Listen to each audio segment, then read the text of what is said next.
اگر ہم سائنس کو خیر آباد نہیں کہیں گے تو ہمیں اس دنیا کو خیر آباد کہنا پڑے گا۔ یہ سائنس ہماری دنیا کو تباہ و برباد کر دے گی۔ جو ٹیکنالوجیکل ایڈوانسمنٹ یا ترقی ہم کر چکے، اس سے مزید کی گنجائش نہیں ہے۔ اب اس سے زیادہ کیا مزید گنجائش ہوگی؟ مائک میرے پاس ہے، میں بول رہا ہوں، سپیکر سے آپ سن رہے ہیں، اس سے بڑھ کر کیا چیز آئے گی؟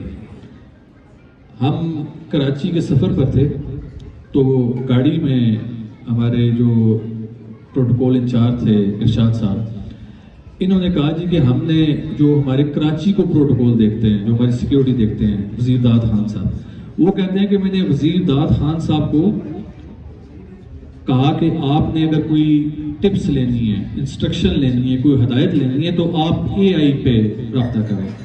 ابھی اے آئی کا مطلب ہے آرٹیفیشل انٹیلیجنس۔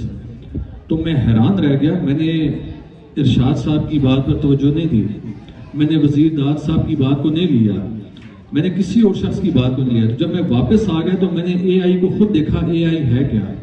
تو میں حیران رہ گیا کہ اے آئی ایسی چیز ہے کہ میں ابھی آپ میں سے کسی ایک شخص کو یہاں پر ساتھ کھڑا کروں اور میں صرف اس کے ساتھ گفتگو کروں، وہ اے آئی سسٹم اس کو اور مجھے گلے ملاتا ہوا دکھا دے گا، اور اس خوبصورتی سے دکھائے گا کہ کوئی یہ کہہ ہی نہیں سکتا کہ یہ جھوٹی تصویر ہے یا جھوٹی ویڈیو بنی ہے۔ یعنی کہ اگر آپ کسی خاتون کے ساتھ کھڑے ہوئے ہیں تو وہ سسٹم کی تک ہے کہ وہ آپ کی وہ جو کلپ ہے اس کو لے اور پھر اس خاتون کے ساتھ آپ کو بوسو کنار کرتا ہوا دکھا دے۔ تو یہ سائنس آپ کے جڑوں میں اس طرح بیٹھ گئی ہے، یعنی آنے والے دنوں میں آپ میں سے، ہم میں سے بہت سے لوگ جو ہے محفوظ نہیں رہیں گے اس چیز سے۔ تو اس لیے میں نے کہا تھا کہ اس سائنس کو خیر آباد کرنا پڑے گا۔